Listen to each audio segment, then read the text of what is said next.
Bismillahirrahmanirrahim. Assalamualaikum warahmatullahi wabarakatuh.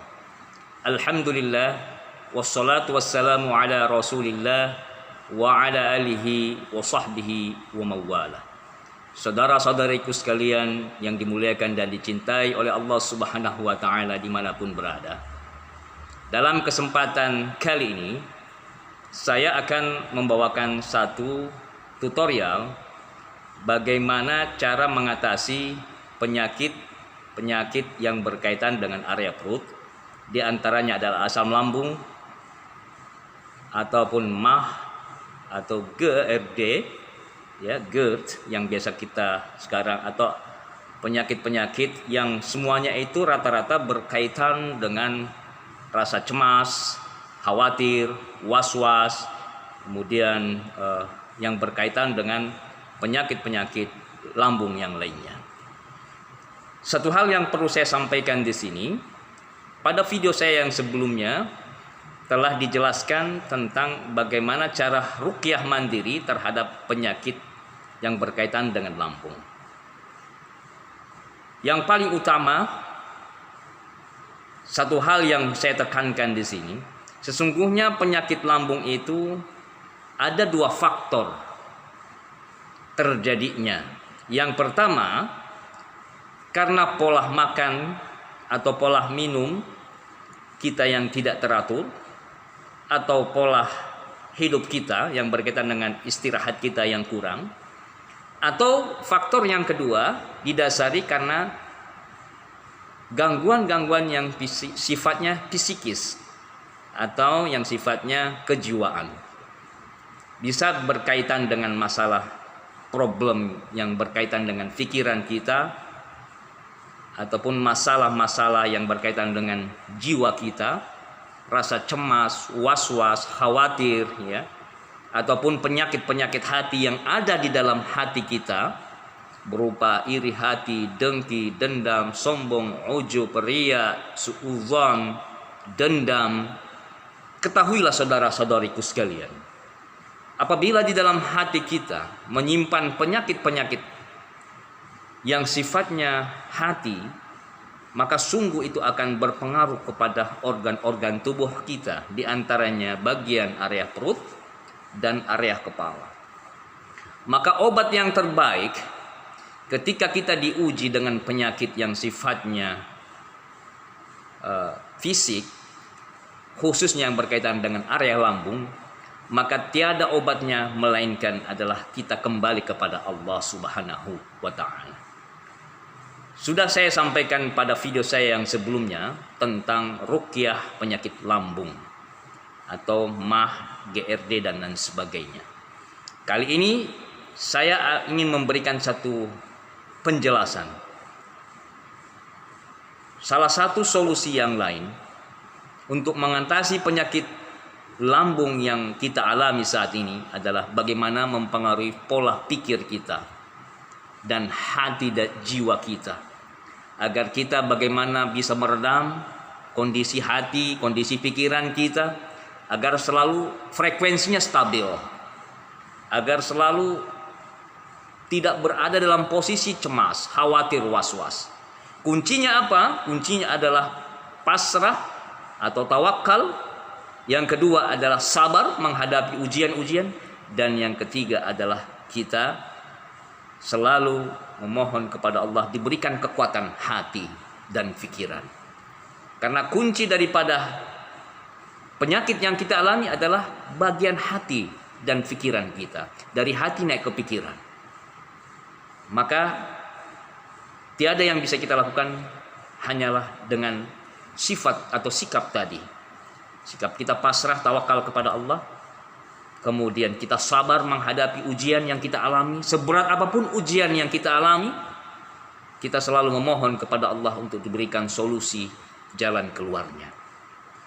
Tentunya itu tidak mudah dilakukan. Secara ucapan mungkin hal yang gampang, tetapi pelaksanaannya sulit. Dan itu kami akui.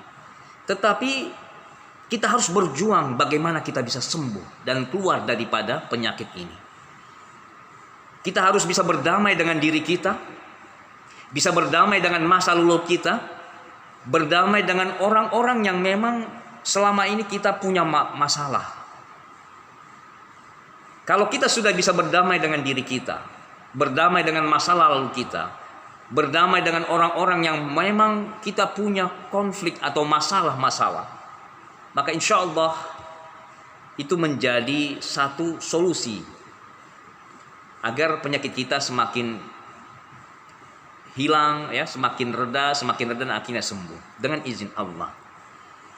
Karena jiwa yang tenang, hati yang tenang, pikiran yang stabil, itu akan berpengaruh kepada sirkulasi darah kita, fungsi organ-organ tubuh kita menjadi kembali normal.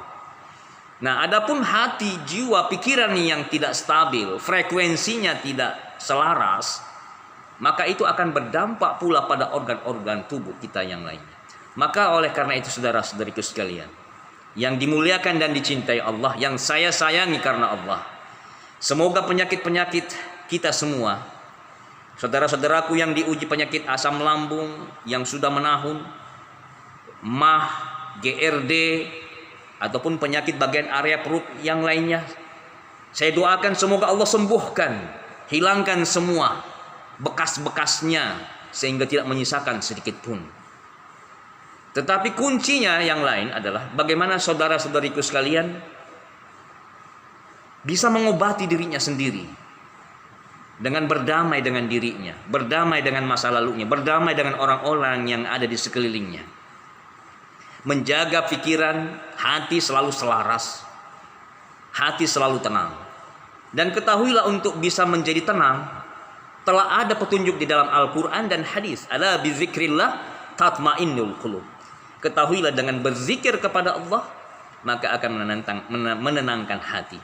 Berzikir itu tidak hanya dengan ucapan saja, subhanallah, alhamdulillah, la ilaha illallah, Allahu akbar, la haula wa quwwata illa billah, astaghfirullah, tidak saja. Tetapi zikir yang terbaik adalah zikir yang ada pada hati kita. Hati kita selalu terkoneksi, tersambung kesadaran kita kepada Allah, sehingga ketika kesadaran hati pikiran kita selalu terkoneksi, selalu tersambung, maka disitulah hakikat sesungguhnya ada ketenangan. Muncul rasa kenyamanan, muncul rasa satu keikhlasan menerima segala masalah-masalah yang kita hadapi.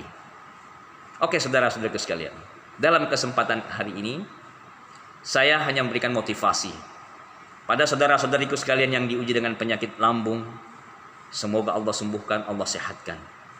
Dan terus tetap ikuti video-video saya, khususnya yang berkaitan dengan ruqyah mandiri mengatasi penyakit lambung. Maka yang terakhir saya sampaikan, dimanapun saudara-saudariku sekalian yang berada, lakukan yang terbaik, ya, secara pengobatan jasmani, secara lahiriah, medis, tetapi jangan lupa secara spiritual ilahiyah pun kita harus lakukan. Yang itu dengan doa, dengan zikir. Di samping itu juga kita boleh mengkonsumsi makanan-makanan dan minuman herbal, ya, untuk menjadi suplemen tambahan, ya, seperti habatus sauda, minyak zaitun, kemudian air zam-zam, kurma, daun bidara, dan bisa juga kita konsumsi madu. Dan yang terbaik kalau yang umum yang kita dapat itu adalah madu yang sudah umum, ya, madu yang dicampurkan dengan air zam-zam. Boleh kita pakai. Ambillah air zam-zam, ya. Kalau tidak ada air zam-zam, boleh air putih yang dicampurkan dengan madu 3 sendok.